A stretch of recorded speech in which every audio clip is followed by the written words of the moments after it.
We're also following breaking news from the Middle East tonight, where U.S. personnel have been injured after a suspected rocket attack hit Al-Asad Air Base in Iraq.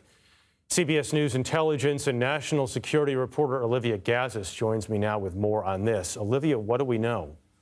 Sure, Jeff. Well, the country and the world have been on high alert for an impending retaliatory strike from Iran and its proxies.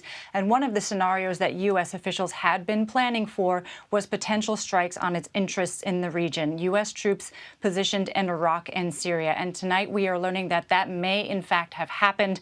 A Pentagon spokesperson telling us that there was a suspected rocket attack on U.S. and coalition forces at Al-Asad Air Base in Iraq, that the initial indications are that at least several U.S. personnel have been injured in that attack, and that base personnel are still conducting a post-attack assessment. We do not know where these rockets came from. We do not know the severity of the injuries, nor how numerous they are.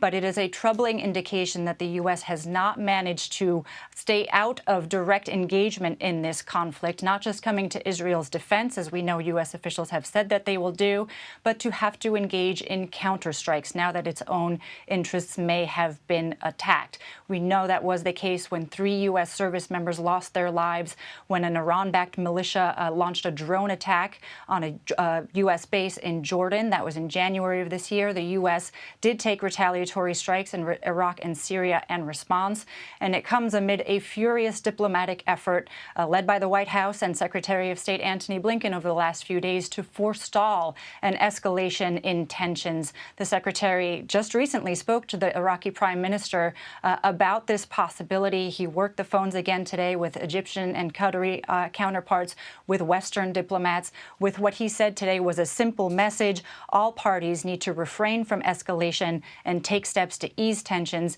It's not at all clear where we go from here, Jeff. Yeah, I think the Secretary of State called this a critical moment. Olivia Gazis, thank you very much.